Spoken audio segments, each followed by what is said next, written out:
Assalamualaikum warahmatullahi wabarakatuh. Bismillahirrahmanirrahim. Innal hamdalillah nahmaduhu wa nasta'inuhu wa nastaghfiruh wa na'udzu billahi min shururi anfusina wa sayyiati a'malina. Man yahdihillahu fala mudilla lahu wa man yudlil fala hadiya lahu. وأشهد أن لا إله إلا الله وحده لا شريك له وأشهد أن محمدا عبده ورسوله يا أيها الذين آمنوا اتقوا الله حق تقاته ولا تموتن إلا وأنتم مسلمون يا أيها الناس اتقوا ربكم الذي خلقكم من نفس واحدة وخلق منها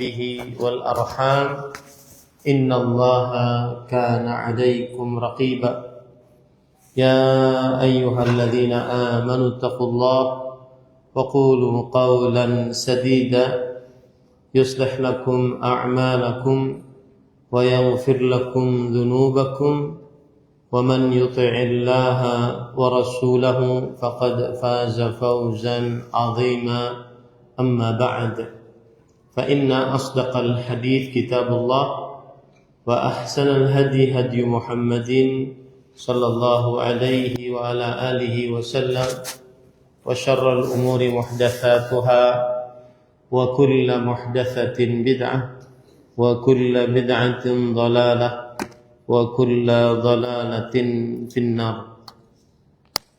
Alhamdulillah, kita bersyukur pada Allah Subhanahu wa taala pada hari ini, hari Sabtu sore 8 Jumadil Akhirah 1447 Hijriah bertepatan dengan 29 November 2025, kita dimudahkan oleh Allah Subhanahu wa taala untuk duduk bersama mengkaji ayat-ayat suci Al-Quran dan hadis-hadis Rasul sallallahu alaihi wa ala alihi wasallam,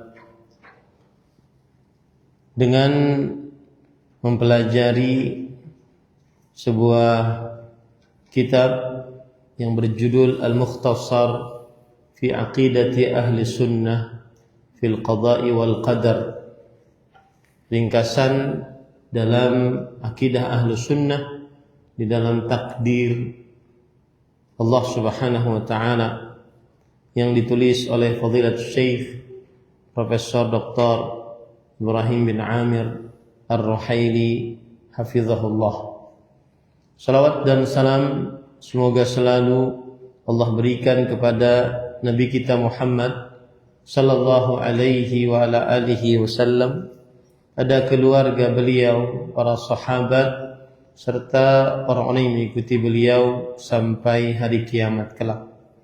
Dengan nama-nama Allah yang husna dan sifat-sifatnya yang ulia, kita berdoa, Allahumma inna nas'aluka ilman nafi'an wa rizqan tayyiban wa amalan mutaqabbala. Allahumma amin. Ibu-ibu, saudari-saudari muslimah al-karimat, afani Allahu wa iyyakum, saudari-saudari muslimah yang saya muliakan karena Allah, semoga Allah Subhanahu wa taala selalu memberikan afiat pada kita di dunia dan di akhirat. Kita membahas sebuah tema, yaitu memahami takdir Allah Subhanahu wa taala. Memahami takdir Allah Subhanahu wa taala. Takdir artinya adalah ketetapan yang Allah Subhanahu wa taala telah tentukan dari dahulu berdasarkan ilmunya yang azali, ketetapan Allah Subhanahu wa taala dari mulai semenjak dahulu berdasarkan ilmunya yang azali terhadap seluruh makhluk dan penulisannya di dalam kitab Al-Lauhul Mahfuz 50.000 tahun sebelum penciptaan langit dan bumi, dan semuanya terjadi atas kehendak Allah Subhanahu wa taala dan ciptaan Allah Subhanahu wa taala. Itulah yang disebut dengan takdir. Takdir Allah adalah ketetapan Allah atas seluruh makhluk berdasarkan ilmunya yang azali, yang terdahulu, dan penulisan ketetapan tersebut di dalam kitab Al-Lauh Al-Mahfuz 50.000 tahun sebelum penciptaan langit dan bumi.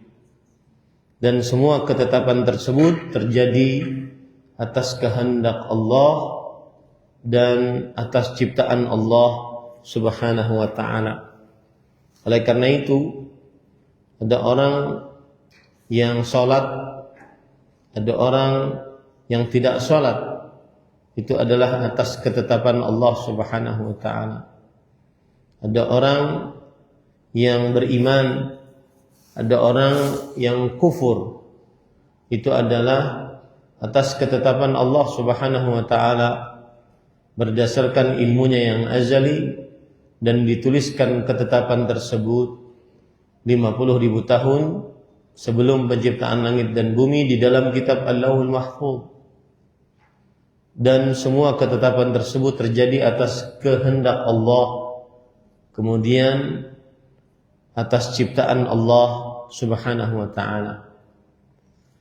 Dalil yang menunjukkan wajibnya beriman kepada takdir, yaitu kepada ketetapan Allah, bahwa Allah menetapkan 50.000 tahun sebelum penciptaan langit dan bumi ketetapan-ketetapan seluruh makhluk, yaitu surat Al-Qamar ayat 49. Inna kulla syai'in khalaqnahu biqadar. Sesungguhnya segala sesuatu kami telah ciptakan dengan takdir. Segala sesuatu, apapun itu, baik itu yang terjadi di atas langit, di atas daratan, atau di antara keduanya, semuanya sudah ditetapkan, ditakdirkan oleh Allah Subhanahu wa ta'ala.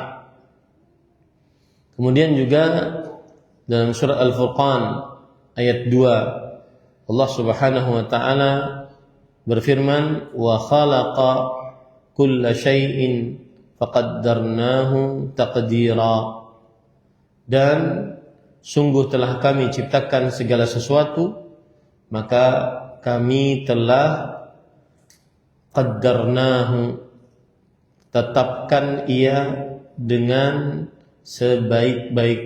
dengan sebenar-benar ketetapan. Kami telah tetapkan ia dengan sebenar-benar ketetapan. Kemudian,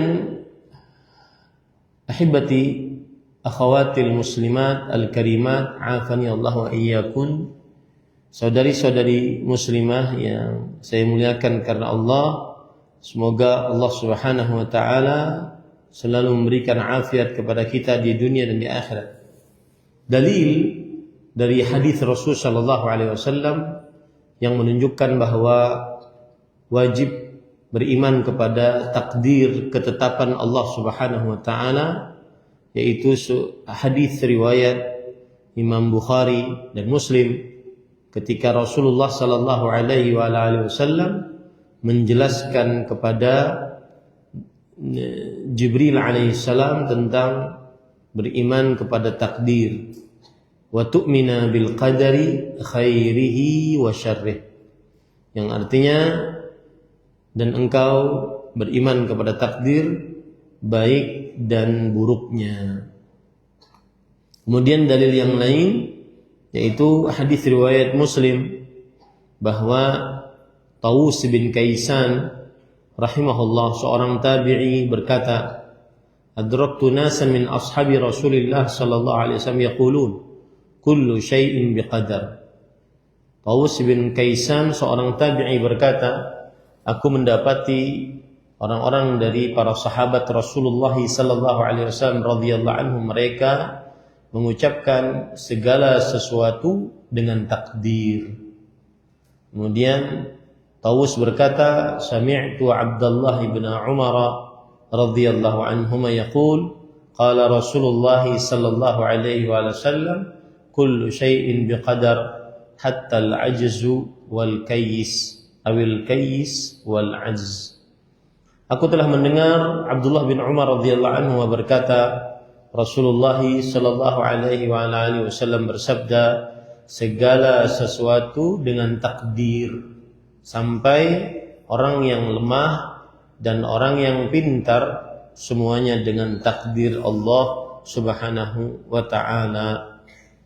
Begitu juga dalam hadis yang diriwayatkan oleh Imam Muslim dari Abdullah bin Amr bin As radhiyallahu anhuma, beliau berkata, sami'tu Rasulullah sallallahu alaihi wa alihi wasallam yaqul, aku telah mendengar Rasulullah sallallahu alaihi wasallam bersabda, kataballahu maqadir al-khalaiqi qabla an yakhluqa as-samawati wal arda bi 50,000 sanah. Allah telah menulis takdir-takdir seluruh makhluk sebelum penciptaan langit dan bumi 50.000 tahun. Ini dalil-dalil yang menunjukkan bahwa wajib bagi kita mengimani bahwa semuanya sudah ditentukan ketetapannya, takdirnya oleh Allah Subhanahu wa taala dan tidak keluar dari takdir tersebut. Dalil yang lain, hadis riwayat Muslim, bahwa Suraqah bin Malik radhiyallahu anhu bercerita, aku berkata, ya Rasulullah, bayyin lana dinana ka'anna khuliqna al-an fima al-amal al-yawm. Wahai Rasulullah sallallahu alaihi wasallam, ceritakan untuk kami tentang agama kami, seakan-akan kita diciptakan sekarang. Untuk apa kita beramal hari ini? Afima jaffati bihil aqlam wa jarrat bihil maqadir aw fima nastaqbil. Apakah di dalam yang sudah tertulis oleh pena-pena dan sudah tetap takdir-takdir, atau di dalam sesuatu yang kita akan menghadapinya yang belum tertulis? Maka Rasulullah sallallahu alaihi wasallam menjawab, bal fima jaffat bihil aqlam wa jarrat bihil maqadir. Tidak, kita hidup berdasarkan apa yang sudah ditentukan oleh Allah Subhanahu wa taala, takdir-takdirnya. Pena-penanya sudah kering dan ketetapan-ketetapannya sudah berlaku. Lalu Suraqah bin Malik radhiyallahu anhu bertanya lagi, fimal amal, untuk apa kita beramal wahai Rasulullah sallallahu alaihi wasallam? Kalau begitu, karena berarti kita menjalani takdir saja. Kata Rasul sallallahu alaihi wasallam, i'malu fakullun muyassar. Beramallah, maka setiap apa yang kalian ditakdirkan untuknya, maka kalian akan dimudahkan atasnya. Apa yang dimaksud beramallah? Padahal Rasul sallallahu alaihi wasallam ditanya, kenapa harus beramal? Bukankah sudah ada takdirnya? Kenapa harus berusaha? Bukankah sudah ada takdirnya? Maka maksud dari sabda Rasulullah sallallahu alaihi wasallam tadi, i'malu, artinya kerjakanlah sebab. Bersungguh-sungguhlah untuk mengerjakan ketaatan. Bersungguh-sungguhlah untuk menjauhi maksiat. Fakullun muyassar. Sesungguhnya setiap sesuatu dimudahkan. Yang artinya Allah Subhanahu wa taala akan memudahkan untuk seorang hamba apa yang diciptakan untuknya. Lima khuliqalah, sesuai dengan apa yang ditakdirkan untuknya. baik itu dari kebahagiaan ataupun kesengsaraan, ataupun ketaatan ataupun kemaksiatan. Jadi maknanya adalah beramallah wahai kalian hamba-hamba Allah dengan mengerjakan yang diperintahkan, menjauhi yang dilarang. Sesungguhnya Allah akan menyediakan setiap manusia untuk jalan yang Allah Subhanahu wa taala mengetahui dia akan menjalaninya. Dan tidak akan terjadi kemudahan kecuali setelah keberadaan amal tersebut. Apabila seseorang menjalani jalan ketaatan, maka Allah akan memudahkan dia untuk taat.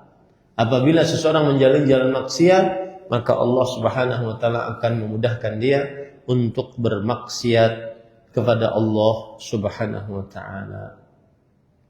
Bagaimana bisa kita beramal sedangkan takdirnya sudah ada? Maka jawabannya, perkara takdir rahasia Allah tentang di dalam makhluknya. Tidak boleh seorang hamba beramal bersandar dengan takdir untuk meninggalkan amal ibadah. Kenapa kamu tidak pakai jilbab? Karena sudah takdir. Maka kita katakan, dari mana kamu tahu rahasia itu? Sedangkan Allah tidak memberitahu rahasianya. Ini salah satu jawaban bagaimana menggabungkan antara amal ibadah padahal takdir sudah ditentukan. Bagaimana menggabungkan antara mengerjakan sebab padahal takdir sudah ditentukan. Jawaban yang pertama adalah takdir rahasia Allah di dalam penciptaannya.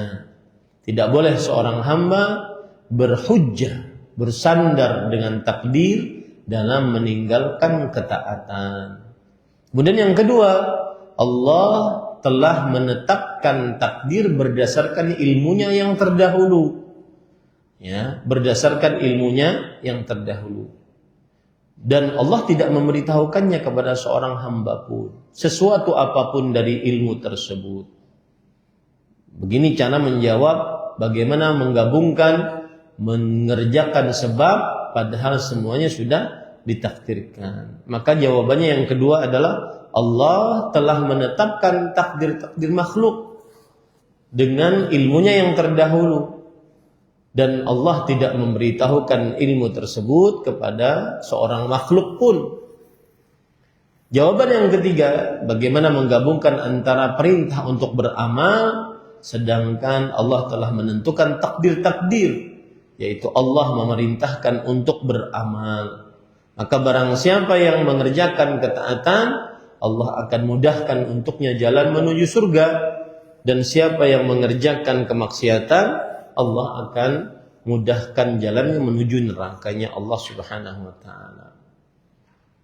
Jawaban yang keempat, bagaimana menggabungkan antara perintah beramal sedangkan takdir sudah ditentukan, yaitu barang siapa yang berpaling dari ketaatan dan mengerjakan maksiat, niscaya Allah akan memudahkan untuknya jalan menuju nerakanya Allah Subhanahu wa taala. Jadi itu sebenarnya pemudahan disebabkan amal, bukan paksaan tanpa ada pilihan. Ya. Jadi yang dimaksud beramal, beramallah. Allah akan mudahkan takdirmu sesuai dengan amalmu tadi yang Allah sudah tetapkan ketetapannya. Ini para ikhwah. Dan yang semisal dengan hadis tadi adalah riwayat Muslim. Rasulullah SAW bersabda, "Fa amma man kana min ahli sa'adah fayassiru li'amali ahli sa'adah."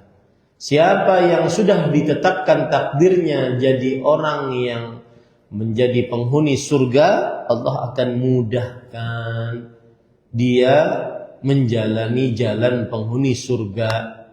Wa amma man kana min ahli syaqawah fayassaru li'amali ahli syaqawah.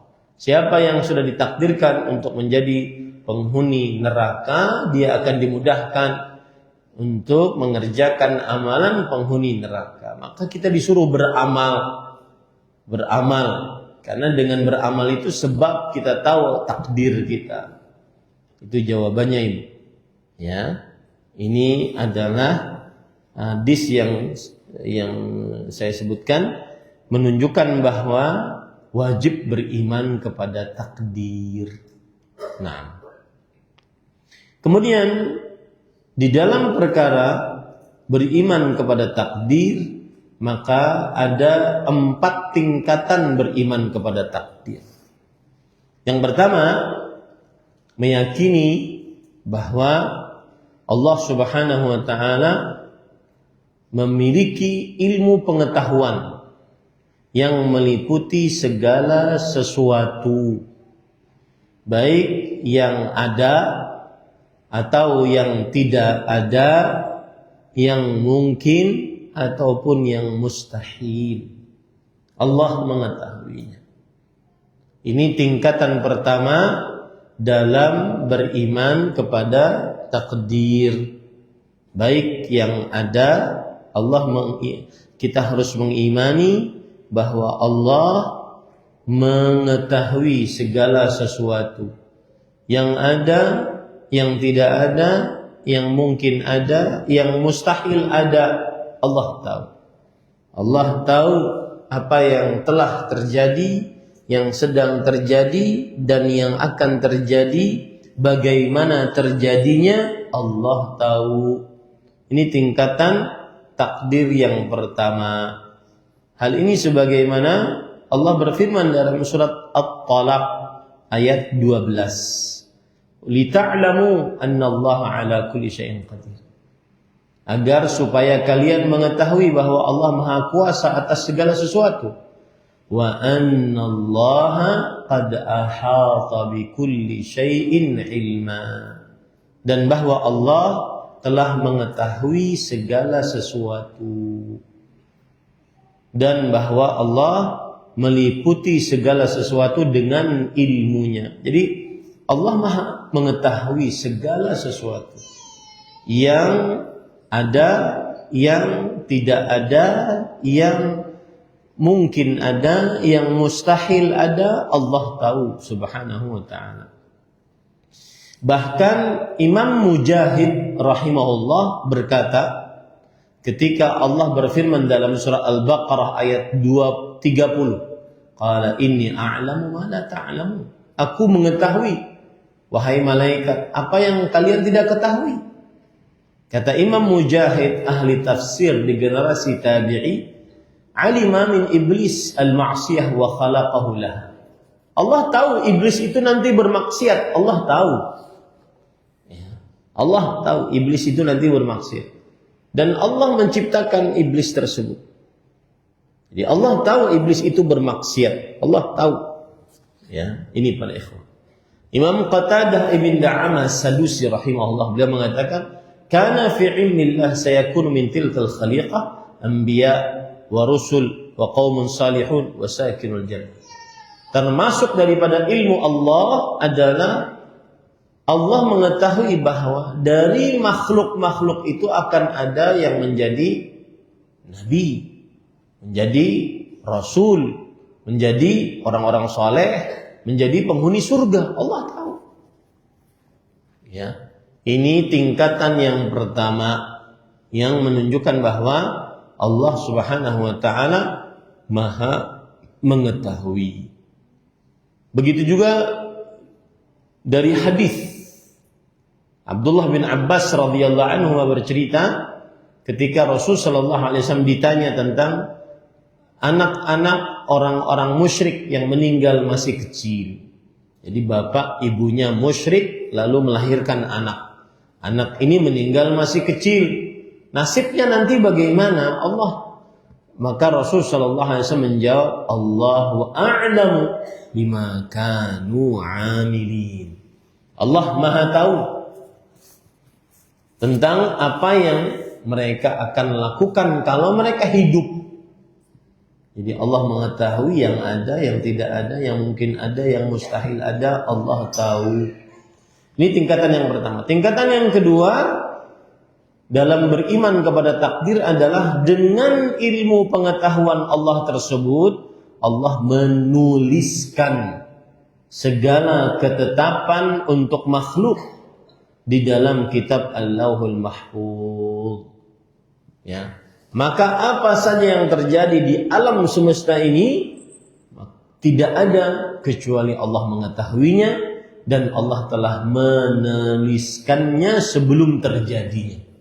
Saya ulangi, apa saja yang terjadi di alam semesta ini Allah mengetahuinya dan Allah telah menuliskannya sebelum terjadinya. Ini tingkatan yang kedua. Semuanya sudah ditakdirkan dan sudah dituliskan di dalam kitab Lauhul Mahfuz. Sebagaimana Allah berfirman di dalam ayat Al-Quran surat Al-Hajj ayat 70. Alam ta'lam anna Allah ya'lamu ma fis sama'i wal ard. Inna dzalika fi kitab. Inna dzalika 'ala Allah yasir. Apakah kamu tidak mengetahui bahwa Allah mengetahui apa yang ada di langit, apa yang ada di bumi? Allah tahu. Dan sesungguhnya itu semua telah ada tertulis di dalam kitab. Nama kitabnya adalah Al-Lauh Al-Mahfuz. Itu adalah hal yang mudah bagi Allah Subhanahu wa ta'ala. Nah, ini para ikhwan yang dirahmati oleh Allah Subhanahu wa ta'ala. Ini adalah tingkatan yang kedua dalam beriman kepada takdir. Kita harus mengimani bahwa semua takdir sudah Allah ketahui dan Allah telah tuliskan itu dalam kitab Lauhul Mahfuz. Kemudian tingkatan yang ketiga adalah yaitu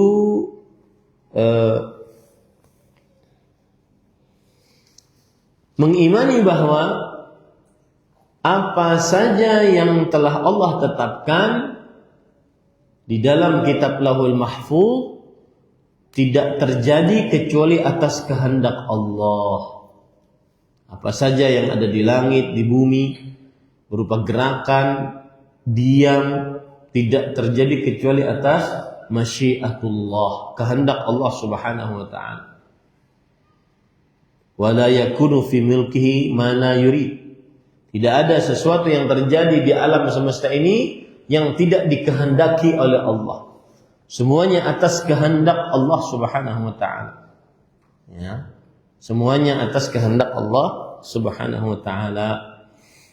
Allah Subhanahu wa ta'ala berfirman di dalam Al-Qur'an surat Yasin ayat 82. Innama amruhu idza arada syai'an an yaqulahu kun fayakun.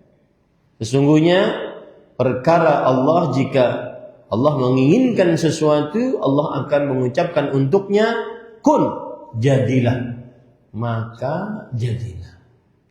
Surat Yasin ayat 82. Jadi segala sesuatu yang ada di atas muka bumi ini semuanya atas kehendak Allah, atas kehendak Allah Subhanahu wa ta'ala. Kemudian tingkatan yang keempat, bahwa mengimani bahwa Allah Subhanahu wa ta'ala pencipta segala sesuatu. Apa saja yang terjadi di atas muka bumi ini, pelakunya dan perbuatannya semuanya Allah Subhanahu wa ta'ala yang menciptakannya. Allah berfirman, Allahu khaliqu kulli syai'. Allah pencipta segala sesuatu. Inilah 4 ketingkatan beriman kepada takdir. Ingat itu baik-baik, Bu. Yang pertama, Allah mengilmui semua ketetapan yang Allah telah tetapkan. Mengimani bahwasanya Allah Maha mengetahui apapun yang terjadi, yang sedang terjadi, yang belum terjadi. Jikalau terjadi, bagaimana terjadinya, Allah Maha tahu. Kemudian berdasarkan ilmu pengetahuan tersebut, Allah tuliskan di dalam kitab Lauhul Mahfuz 50.000 tahun sebelum penciptaan langit dan bumi. Semua ketetapan makhluk sudah Allah tuliskan. Kemudian yang ketiga adalah kehendak. Mengimani bahwasanya apa saja yang terjadi di atas muka bumi ini, di alam semesta ini, semuanya atas kehendak Allah Subhanahu wa ta'ala. Kemudian yang keempat, yang terakhir, mengimani bahwa apa saja yang terjadi di atas muka bumi ini atas ketetapan Allah, semuanya yang mencipta adalah Allah Subhanahu wa taala. Baik kekufurannya, keimanannya itu atas kehendak Allah dan atas ciptaan Allah Subhanahu wa taala. Baik. Kemudian pada ikhwan yang dirahmati oleh Allah Subhanahu wa taala, jadi begitulah akidah Ahlus Sunnah wal Jamaah, bahwa Allah pencipta segala sesuatu. Allah pencipta segala sesuatu. Termasuk di dalamnya adalah perbuatan hamba. Hamba ini soleh, hamba ini tidak soleh, Allah yang menciptakan. Hamba ini beriman, hamba ini tidak beriman, Allah yang menciptakan. Suami amanah, suami selingkuh, hamba Allah yang menciptakan. Istri taat, istri nusyuz durhaka, Allah yang menciptakan. Ya. Jadi Allah pencipta segala sesuatu, termasuk di dalamnya perbuatan hamba. Kemudian termasuk akidah Ahlus Sunnah wal Jamaah di dalam masalah takdir adalah apa saja yang Allah kehendaki pasti terjadi. Dan apa yang belum Allah kehendaki tidak akan terjadi. Maka para ikhwan yang dirahmati oleh Allah, tidak ada sesuatu apapun yang terjadi di dalam wujud di alam semesta ini kecuali atas kehendak Allah Subhanahu wa taala. Tidak ada yang menghalangi Allah apabila Allah menghendaki sesuatu. Tidak ada yang memberikan ketika Allah tidak menghendakinya. Dan termasuk akidah Ahlus Sunnah wal Jamaah, Allah mengetahui apapun yang telah terjadi, yang sedang terjadi, dan yang akan terjadi. Dan yang belum terjadi, kalau seandainya terjadi, Allah mengetahuinya. Ya. Ini para ikhwan yang dirahmati oleh Allah. Jadi Allah telah menetapkan ajal-ajal makhluk, rezeki-rezeki makhluk, amalan-amalan makhluk. Semuanya itu sudah Allah tuliskan di dalam kitab Lauhul Mahfuz. Allah telah menetapkan si fulan termasuk orang yang bahagia kelak di akhirat, si fulan termasuk orang yang sengsara kelak di akhirat. Allah Subhanahu wa taala telah tetapkan itu. Dan itulah akidah Ahlus Sunnah wal Jamaah. Jadi orang-orang Ahlus Sunnah mengimani bahwasanya segala sesuatu atas ciptaan Allah. Dan segala sesuatu atas kehendak Allah Subhanahu wa taala. Segala sesuatu sebelum terjadinya Allah mengetahuinya. Sebelum terjadinya Allah mengetahuinya. Ini pada ikhwan yang dirahmati oleh Allah Subhanahu wa taala. Kemudian termasuk keyakinan Ahlus Sunnah wal Jamaah juga adalah bahwa Allah, Ahlus Sunnah wal Jamaah menetapkan atas perintah dan larangan Allah janji surga bagi yang taat kepada Allah dan ancaman neraka bagi yang bermaksiat kepada Allah. Allah Subhanahu wa taala telah tetapkan. Tidak ada hujjah untuk seorang pun bagi setiap makhluk untuk meninggalkan yang diperintah dan mengerjakan yang dilarang. Ini keyakinan Ahlus Sunnah wal Jamaah. Bahwa Ahlus Sunnah wal Jamaah bersepakat bahwa Allah menetapkan perintahnya dan larangannya. Siapa yang taat, Allah janjikan surga. Siapa yang bermaksiat, Allah ancamkan neraka. Tidak ada seorang pun mempunyai alasan untuk meninggalkan perintah atau melanggar larangan. Maka orang-orang Ahlus Sunnah wal Jamaah meyakini Allah itu Hakim, Rahim. Allah itu adalah yang maha bijaksana di dalam syariatnya. Allah Subhanahu wa ta'ala penyayang di dalam syariatnya. Tetapi Allah, orang-orang Ahlus Sunnah wal Jamaah tidak mengingkari sebab. Tidak mengingkari sebab yang diciptakan oleh Allah Subhanahu wa ta'ala. Jadi seperti misalkan Allah menciptakan langit selama 6 hari dan bumi selama 6 hari. Itu karena ada sebab. Ya, Allah ingin menunjukkan sebab. Kemudian setelah itu Allah Subhanahu wa taala timbulkan akibat. Ini ahlu sunnah wal jamaah meyakini ini. Mereka tidak mengingkari apa yang Allah Subhanahu wa taala ciptakan dari sebab. Kalau orang ingin pintar maka belajar. Kalau orang ingin punya anak maka menikah. Kalau orang ingin dapatkan rezeki maka bekerja. Ahlu sunnah wal jamaah tidak mengingkari sebab yang diciptakan oleh Allah Subhanahu wa taala. Meskipun segala sebab tersebut tidak terjadi kecuali atas kehendak Allah Subhanahu wa taala untuk terjadi. Ya. Ini para ikhwan dirahmati oleh Allah Subhanahu wa taala. Contoh misalkan Allah berfirman, "Yudhillu bihi katsiran wa yahdi bihi katsiran." Allah menyesatkannya dengan jumlah yang banyak dan Allah memberikan petunjuk kepadanya dalam jumlah yang banyak.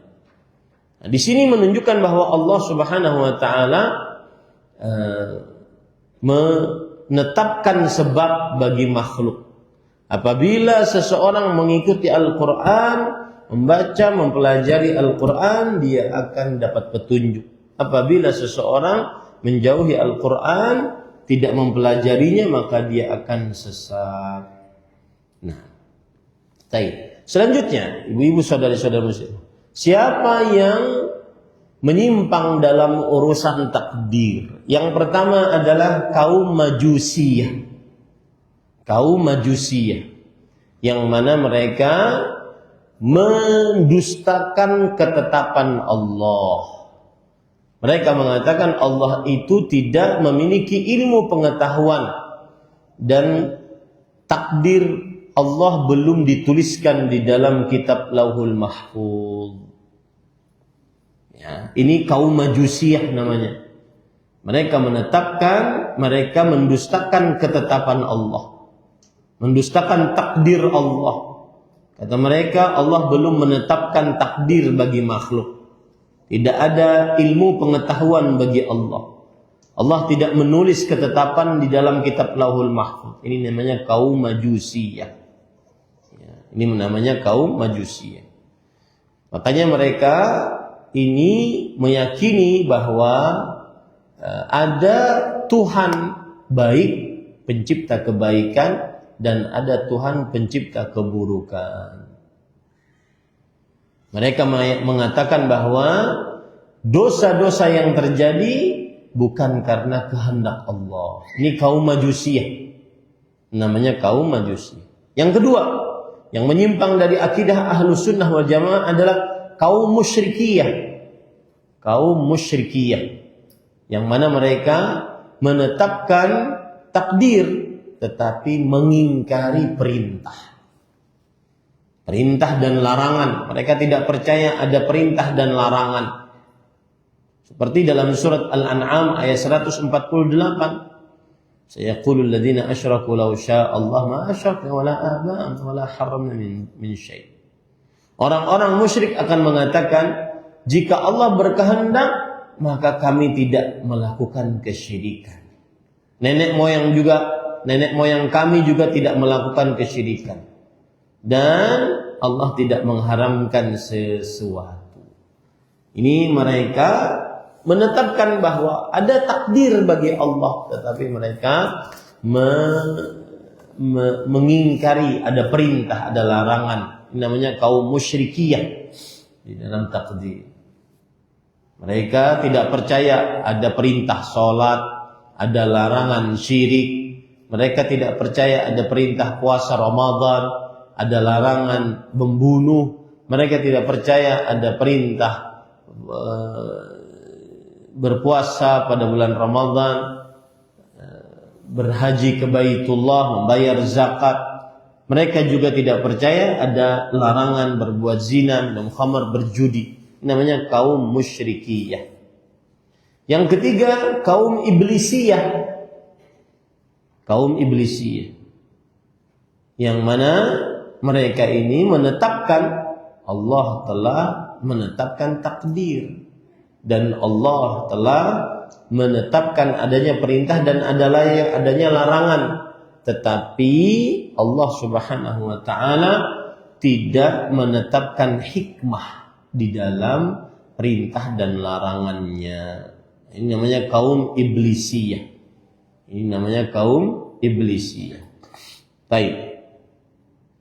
Para ikhwan dirahmati oleh Allah Subhanahu wa ta'ala, poin selanjutnya yang berkaitan dengan takdir adalah perbuatan hamba. Ini saya sekarang mengangkat botol. Ini perbuatan hamba. Kemudian ketika ada orang buang air kecil, kemudian dia bergetar. Itu adalah perbuatan hamba juga. Nah, makanya para ulama mengatakan perbuatan hamba ada dua. Perbuatan yang merupakan pilihan. Saya berbicara sekarang itu pilihan saya. Saya mengangkat botol, ini pilihan saya. Sedangkan perbuatan yang tadi bergeraknya seseorang, ini adalah perbuatan ittirariyah, terpaksa. Bukan pilihan dia. Bukan pilihan dia. Bagaimana Ahlus Sunnah wal Jamaah di dalam perkara ini? Maka para ikhwah yang dirahmati oleh Allah Subhanahu wa ta'ala, Ahlus Sunnah wal Jamaah mereka mengatakan bahwa hamba yang mengangkat botol ini, hamba yang berbuat, tetapi Allah yang mencipta perbuatan hamba. Hamba yang berbuat, hamba yang berbicara, hamba yang melihat, hamba yang mendengar, tetapi Allah yang mencipta perbuatan hamba tersebut. Hamba beriman, hamba kafir, hamba saleh, hamba tidak saleh, hamba sholat, hamba puasa. Ya, hamba tidak sholat, hamba tidak puasa. Mereka punya kuasa atas perbuatan mereka. Mereka punya keinginan atas perbuatan mereka. Tetapi Allah yang menciptakan mereka. Allah yang berkuasa atas mereka. Allah yang menginginkan perbuatan mereka tersebut. Ini keyakinan Ahlus Sunnah wal Jamaah. Allah berfirman dalam surat Takwir ayat 28 sampai 29, "Liman syaa'a minkum an yastaqim, wa ma tasyaa'una illa an yasha' Allah rabbul alamin." Yang artinya, bagi siapa yang dikehendaki oleh Allah dari kalian untuk lurus, maka dia akan lurus. Dan apa saja yang kalian kehendaki tidak akan terjadi kecuali atas kehendak Allah Rabbul Alamin. Jadi Ahlus Sunnah mengatakan hamba yang berbuat, tetapi itu atas ciptaan Allah. Saya ulangi sekali lagi. Ahlus Sunnah mengatakan hamba yang berbuat, tapi itu atas ciptaan Allah Subhanahu wa ta'ala. Maka para ikhwan yang dirahmati oleh Allah Subhanahu wa ta'ala, ada orang yang bingung dengan perkataan ini. Bagaimana itu Ustaz? Hamba yang berbuat, tapi itu atas ciptaan Allah. Maka para ikhwan yang dirahmati oleh Allah Subhanahu wa ta'ala, kita yang mengangkat ini, tetapi perbuatan kita makhluk itu adalah ciptaan Allah. Perbuatan kita atau makhluk itu adalah ciptaan Allah Subhanahu wa ta'ala. Seorang hamba berbisik-bisik, itu adalah bisikan hamba, tapi itu adalah makhluk ciptaan Allah Subhanahu wa ta'ala. Baik, para ikhwan dirahmati oleh Allah Subhanahu wa ta'ala, apa fungsinya kita mempelajari ini? Fungsinya adalah membantah orang-orang Qadariyah dan Jabariyah. Orang-orang Qadariyah mengatakan bahwa hamba yang mengangkat ini dan hamba yang punya kuasa atas hal ini dan hamba yang mencipta ini. Di Qadariyah, makanya Rasulullah SAW mengatakan Al-Qadariyatu majusu hadhil ummah. Orang Qadariyah adalah orang majusinya umat ini, penyembah api, yang menyatakan ada Tuhan baik, ada Tuhan buruk. Qadariyah juga begitu. Hamba yang menciptakan makhluk, menciptakan perbuatan dirinya. Allah juga pencipta, berarti ada dua pencipta. Ahlus sunnah enggak. Hamba yang mengangkat botol ini, yang mengerjakan perbuatan tersebut, tetapi perbuatan hamba itu makhluk Allah Subhanahu wa ta'ala. Nah, itu dia. Jadi perkara ini untuk membantah orang-orang Qadariyah. Orang-orang Qadariyah di zaman sekarang bagaimana, Ibu? Seperti misalkan ada yang mengatakan bahwa semua ini atas usaha kita. Semua tidak ada kuasa Allah di dalamnya. Semua ini atas usaha kita, tidak ada kuasa Allah di dalamnya.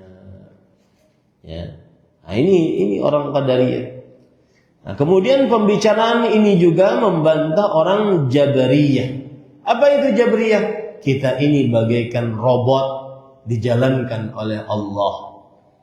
Orang beriman berarti itu memang yang menjalankannya adalah Allah. Hamba itu dipaksa oleh Allah untuk beriman.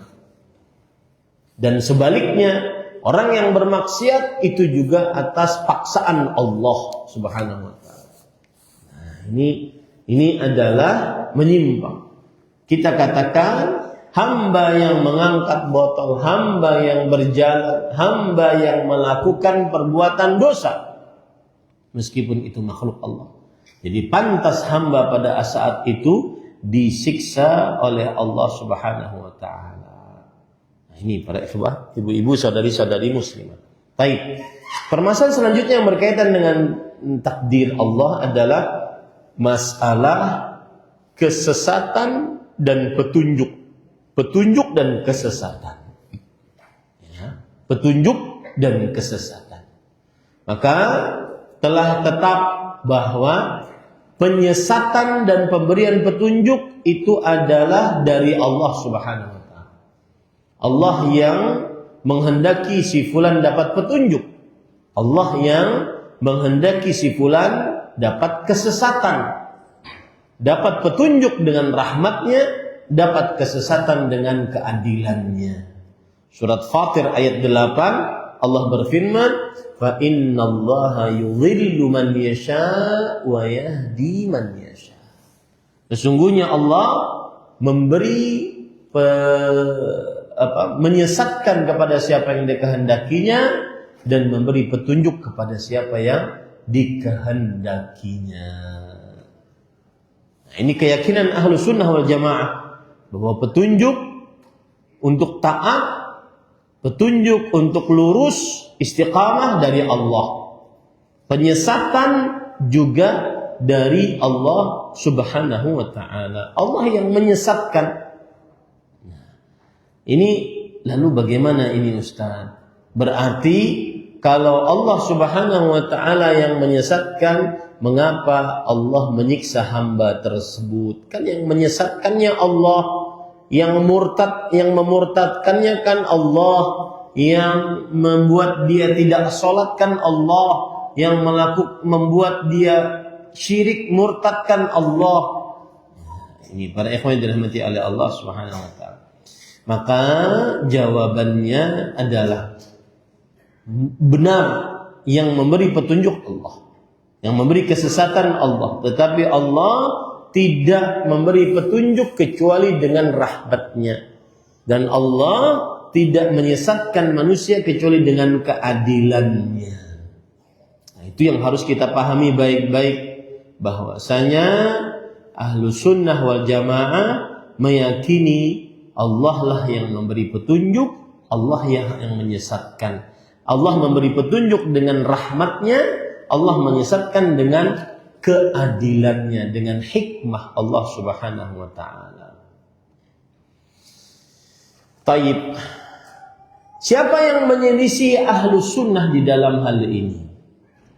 Yang menyelisih Ahlus Sunnah adalah orang-orang Qadariyah. Mereka mengatakan Allah tidak menyesatkan hamba-hambanya. Mereka mengatakan Allah tidak menyesatkan hamba-hambanya. Orang Qadariyah. Ya. Tetapi hambalah yang menyesatkan dirinya sendiri. Nah, ini karena mereka meyakini bahwa hamba itu punya kuasa di luar kekuasaan Allah. Nah, ini adalah keliru. Kemudian yang kedua, kebalikannya, orang-orang Jabriyah, bahwasanya Allah lah yang paksa hamba tersebut bermaksiat.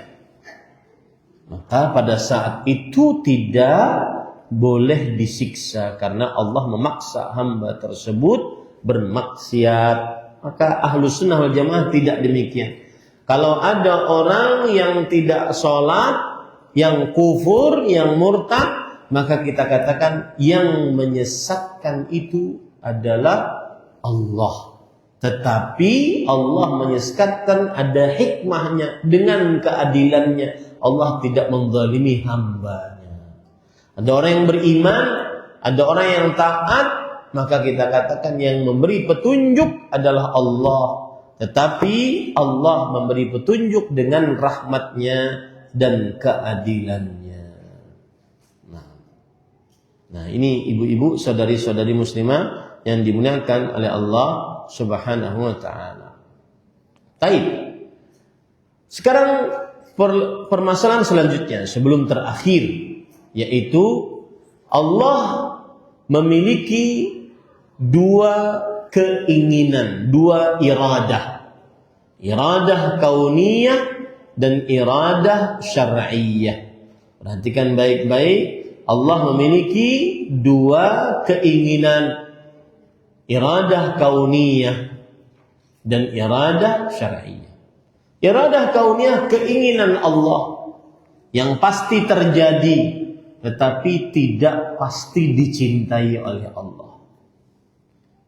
Allah ingin, ya, kauniyah pasti terjadi tetapi tidak selalu dicintai oleh Allah.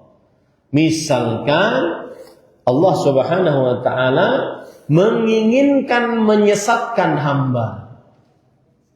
Allah ingin menyesatkan hamba, tapi tidak dicintai oleh Allah.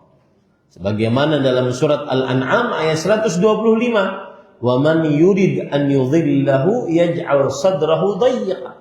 Siapa yang diinginkan oleh Allah untuk dia sesatkan, Allah akan jadikan qalbunya sempit, berat menerima Islam. Nah, ini berarti Allah menginginkan dia untuk sesat. Tetapi tadi kita katakan keinginan Allah itu kauni. Kauni itu artinya sesuai dengan kuasa Allah. Pasti terjadi, tapi tidak mesti dicintai oleh Allah. Orang kafir itu kehendak Allah, keinginan Allah, tetapi tidak dicintai oleh Allah. Orang musyrik, keinginan Allah. Karena semuanya tidak keluar dari keinginan Allah. Tetapi keinginan secara kauni pasti terjadi, tetapi tidak selalu dicintai oleh Allah. Orang beriman juga keinginan Allah. Keinginan Allah secara kauni, tetapi dicintai oleh Allah. Di sana ada iradah syar'iyyah, keinginan yang syar'i, yang disukai oleh Allah dan tidak mesti terjadi. Allah menginginkan seluruh wanita beriman berhijab yang sempurna. Ingin Allah, disukai oleh Allah, tetapi tidak mesti terjadi. Ya, tidak mesti terjadi. Nah, dengan seperti ini kita akhirnya bisa memahami kalau ada orang mengatakan, saya sholat, ini bukankah kehendak Allah? Ini bukankah sudah ditetapkan oleh Allah? Saya tidak sholat juga demikian. Suami ibu mengatakan, saya tidak bekerja. Ini kan sudah takdir Allah, keinginan Allah. Maka kita katakan, iya, semuanya atas keinginan Allah. Tetapi tidak semua keinginan Allah dicintai oleh Allah. Keinginan Allah yang dicintai oleh Allah adalah yang sesuai dengan syariat Islam. Seorang suami bekerja untuk menafkahi istrinya, seorang istri taat kepada suaminya, seorang muslimah sholat. Itu keinginan Allah yang syar'i. Ya, jadi pembahasan keinginan ini kadang-kadang bermanfaat untuk membantah orang-orang yang bersandar dengan takdir untuk bermaksiat kepada Allah Subhanahu wa taala. Nah, ini ibu-ibu. Perkara yang terakhir, tidak boleh bersandar dengan takdir dalam perihal bermaksiat kepada Allah. Contoh, kenapa belum pakai jilbab? Sudah takdirnya. Kenapa tidak taat berselingkuh? Karena memang takdirnya begini. Tidak boleh seseorang bersandar dengan takdir dalam perihal mengerjakan ketaatan, mengerjakan kemaksiatan, meninggalkan ketaatan kepada Allah. Kenapa? Karena Allah sudah menurunkan Al-Quran sebagai petunjuk, mengutus Rasulullah SAW sebagai penjelas terhadap petunjuk tersebut, menerangkan jalan yang lurus, jalan yang menyimpang. Kalau Allah sudah sediakan sarana untuk taat, kemudian dia masih menjalani jalan yang menyimpang, yang sesat, maka berarti itu adalah kesalahan pada pilihannya. Nah, ini ibu-ibu, selesai permasalahan takdir dengan ringkas. Masih ada waktu 6 menit, kemudian juga sampai iqamah kita bisa bersoal jawab. Silahkan jika ada pertanyaan.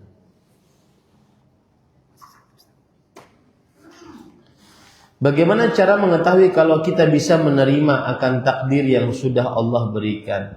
Caranya, qalbu kita sabar atau tidak? Ya. Cara kita bisa menerima takdir, apakah qalbu kita sabar atau tidak atas ketetapan tersebut, kalau memang ketetapannya tidak mengenakan qalbu.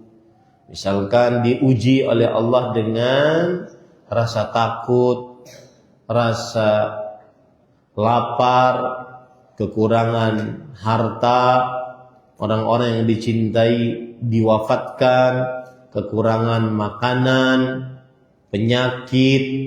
Ya. Kalau dia bersabar, menahan lisan, tidak menggerutu atau tidak berkeluh kesah kecuali hanya kepada Allah, menahan qalbu, kemudian seseorang tidak mengerjakan hal yang mungkar, maka berarti dia menerima takdir Allah Subhanahu wa taala. Wallahu a'lam. Nah, bukankah jika kita berdoa, kita harus yakin bahwa doa kita pasti dikabulkan?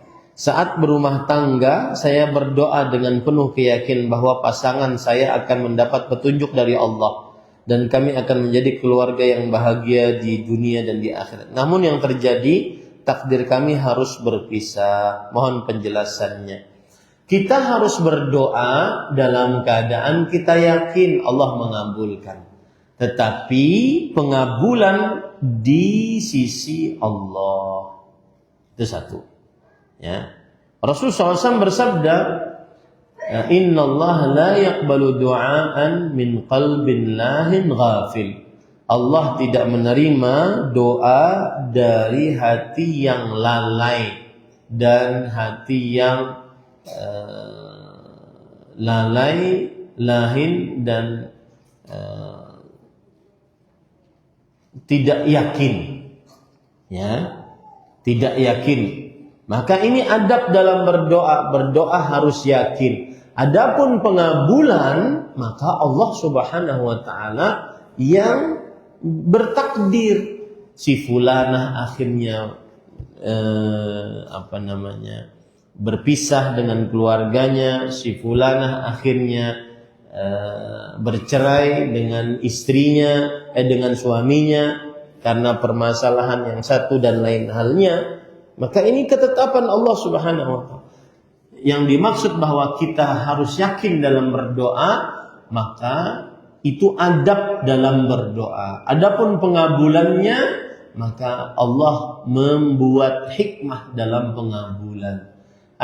Dan ingat Bu, orang yang berdoa pasti dikabulkan oleh Allah dengan salah satu dari 3 pilihan.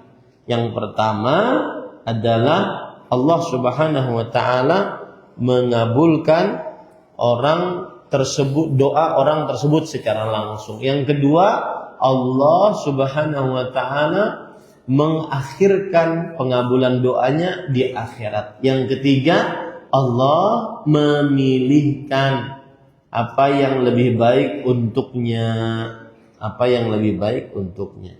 Nah, yang paling utama sekarang ketika ibu menghadapi bahwa keluarga atau saya dan suami akhirnya pisah, maka pada saat itu terimalah itu sebagai takdir Allah yang telah Allah tetapkan 50.000 tahun sebelum penciptaan langit dan bumi.